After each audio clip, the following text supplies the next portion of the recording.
The main thing I want to get your take on is the Midcurve, like the Midcurve framing of why you think what's happening in AI crypto is Midcurve, and how you classify Midcurve. There is a small group of people that participate in every narrative. And it's most of crypto Twitter, right? Mm-hmm. The trading community. There's two types. There's the long-term buy and holders and the trading community. And they rotate between memes. So if you look at the holders of most of the AI tokens, it's the same holders of WIF 9 months ago, right? It's all the same people. So you're just recycling capital in waves. And that's okay. But what I saw from crypto Twitter was like, everyone's like, oh my God, my mind's blown about AI. I'm like, fuck, are you actually seeing what's happening in real AI? I'm like, it's like watching a film with the dubbed voice, but it's 2 years lagged. Mm-hmm. And I'm like, this is the issue I had. So everybody was overthinking what was there. Oh my God, these are agents. These are going to do all these things. It's going to change the world. It was a false narrative. So a lot of people think I'm being Midcurve because I'm arguing against it. I get that. But the reality is, honestly, always go to CoinMarketCap homepage and tell me anybody outside of crypto Twitter is going to buy a single one of these. Zero chance. 0.0. So you go to the front page, you see all the big tokens, of which AI is none of them. Then you have to find a tab at the top that says sectors. You then have to click on that. Mm-hmm. There's 12 different sectors. Then you have to go through. It's never going to happen. So, but what if that does, like, why does that have to happen? Why does it have to be will normies buy this? Because you could look at it the other way and be like, okay, is it the same people that bought WIF? Maybe, but WIF went to like $4 billion from zero, created out of thin air. And I think when you think about it, like, I agree with, you're way deeper in, I said chat AI, I don't know, non-crypto AI. You're way deeper in it than I am. And it is way more advanced because of course it's more advanced because the 0 to 1 moment of Truth Terminal only happened 3 months ago. But I think at least in my brain, why I would get so excited, and I think a lot of other people get so excited about crypto AI, is because it's like, we just had that 0 to 1 moment from Truth Terminal. Everyone for the last 3, 4, 5 years has been being told AI, AI, AI, AI, AI. But there's never really been a way for me as a normal guy to invest in AI. OpenAI is private. NVIDIA is at, $3 trillion market cap. And then we just had this 0 to 1 moment of Truth Terminal in Go, which is like, wow, for the first time, the biggest narrative in, I don't know, the history of tech is now intertwining with crypto. And while it is 2 years, 3 years, 4 years advanced, the only way to think of it is that the rate of change will get closer and closer and closer and closer and closer until there's actual startups doing new innovative stuff in AI launching first in crypto. Like, even if we aren't there yet, in what scenario do we not get there where the two things intertwine? Okay, so I don't disagree. The issue is, I'm not sure we'll make money from the AI thing. It might end up being Tau or something. But we are already making money from it, wouldn't you? Like, Go went to the money's being made right now. No, if you were very early, you made money. Then it rallied, a great rally, right? Whoever got in anywhere later than the first few weeks, so anybody who's not in the trenches, is now flat or down. Okay, fine. That's crypto markets. I'm not worried about that. What is going to hit new all-time highs and really power ahead and do another 10x, 50x from here? Now, that's a really hard question to answer. So given that set of odds, and I don't do this, and I'm now talking myself into it, is I should just own GOAT. Even though we don't know what the meme is, and you were writing about GOAT, because that is not Midcurve. Because GOAT is the CryptoPunks of NFTs. It is the thing. And you might want to own Fart as a GOAT beta. Raoul, you are a very accomplished man. You've said a lot of incredible things. in your life, some of which I know, some of which I don't know, I am pretty confident that what you just said might be the smartest sentence that you've ever formulated and spoken out loud. Just buy GOAT. Just buy GOAT. It's the CryptoPunks. It's so simple. It is the crypto. And the more I'm speaking to you, the more I'm realizing it myself is, listen, AI 16Z, all of that stuff. Nobody knows whether they're going to get full traction. Nobody really cares. But GOAT as a meme is like Doge now. This is the first machine to human meme that I'm talking myself into now. I have to go and buy a shit ton of this stuff because it is likely to persist as a historic cultural moment in time. And it's like maybe the Shiba Inu, which is the copycat that gets the halo effect.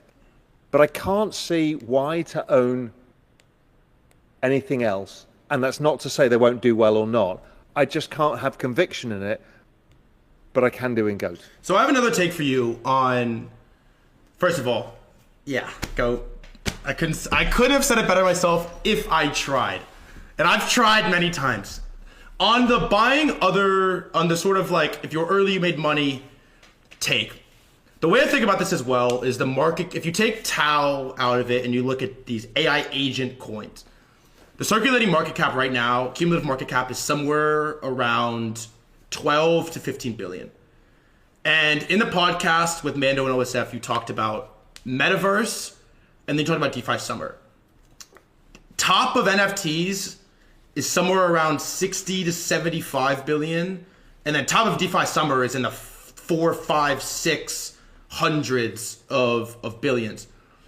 And when you look at it right now, like I agree with you that just like NFTs, which was really my bread and butter, 99% of it went to zero. Nobody cared. None of it mattered. But owning things online is real, matters, and will be part of our life forever. You will own things digitally. So when you look at what's happening in AI crypto, it's like, all right, I can with a straight face tell you that almost all of this is bullshit. Almost all of this isn't going to get use. However, almost all of NFTs were bullshit and they went really fucking high. And so... yeah, I'm going to tell you, sorry to interrupt. Go ahead. NFTs have a piece of magic that any meme coin trader doesn't yet understand. What is that? But you will understand. The reason NFTs... We'll talk about NFTs as a long-term investment, all that in a bit. NFTs are priced in ETH. So when ETH goes up 10x and your NFTs go up 5x, you make 50x. That's why everyone made such an obscene amount of money in NFTs. And that will almost never be repeated in history because memes are priced in dollars. So then how would you explain DeFi Summer? Because then you could argue that Sol meme coins are priced in Sol. Sol's going to 1,000 or 750, 500, whatever. Sol meme coins are going to go. They're really priced in dollars, right? They're not priced in number of units of Sol. They're just on Sol. Well, NFTs were priced in units of NFTs. So... But then, so how would you explain DeFi Summer? DeFi Summer... This was a real breakthrough in the history of financial markets. This was a decentralized ability to borrow and lend and exchange value without human interference. This is nothing like what's happening. This was a huge deal. So then couldn't you say that the intersection of AI and crypto is the same level of breakthrough? Because you said at the beginning that AI is only going to get, crypto's the money of the internet. AI can only get rich by interacting with blockchain, interacting with crypto, holding crypto. Wouldn't you say that it's the same level of breakthrough, except AI is like magnitudes bigger than DeFi? If you really think about it, or it's like a super prestige on top. There is no breakthrough in the crypto market of attaching some fucking token to a chat model. There is no breakthrough yet. But right now, it's just a chatbot. I know, but then why are you investing in something that you're pretending has done the breakthrough? Because it's the same way that Yuga Labs raised at a $4 billion valuation on the idea that they're going to build this interoperable metaverse. It doesn't exist yet, but if you're a forward-thinking guy, right? You said you wrote the first investor piece on Bitcoin. Bitcoin wasn't at $1 million yet, but you saw it, and you're like, it is headed in this direction, the same way but it metaverse was headed in that one- direction. It was one instrument you needed to invest in. So I think Ovi was right when he said, this is the metaverse all over again, which is we know where it's going. It's 100% clear. No, not a single one of us would say AI and crypto is not one of the most important things to ever happen to humanity. But much like, I mean, Real Vision built a fucking office in Sandbox or whatever it was, and all of it was a zero because we were so far behind where the technology was, and the technology was still too far behind for big use case. So I think Ovi's right. I think he's really right. And I know Mando tried to get him across the line on it, but I think the metaverse was the best example of this. Now, you can make a lot of money out of, as you said, if you've got a 6-month time horizon, you catch the right wave, you'll do okay. But that's not my game. So, from your perspective, then, where is this? Because where is this going? Because in the future, how do you what does a world scenario look like where AI and crypto don't completely intersect? Like, how is that not where we're going? Because I think it comes down to the take of like, do you want to be early? Is it or is it not going to a future where AI and blockchain completely intersect? Because how does AI make money and do anything without crypto? Like, the two things undeniably intersect. Like, does your future look like AI crypto? So I know this is an unpopular take because everybody's going further and further out the risk curve and wants to make 100x, 1000x. I get it. Metcalfe's law is how you value blockchains. Metcalfe's law is the number of active users and the kind of number of applications and the total value transacted on top, which is why Facebook's worth a lot. Lots of users, billions of dollars of advertising every day, all of that stuff. I did a model for this for all blockchains. They all work the same. It's let's say, weekly active users, weekly total value created on that chain. What you're about to do is bring in billions of active users. The easiest left curve, right curve way to do this is just own the high velocity blockchains, Solana, Sui, whatever it is, whatever your choice of high velocity blockchain is, because that is where the activity has to go. Unlike the internet, where we didn't get any money from the internet, we can make money just by the activity happening on the underlying chain. But you might say, well, it's not enough reward for me. Okay, fine. You have to go out the risk curve and say, is A16Z going to be the one, or virtuals, is that going to be the one? And you risk fucking it up. Now, I would argue that if you, probabilistically speaking, Goat is probably the easier bet, but it won't make as much money, obviously. But could it go to $10 billion? Sure, why not? I think another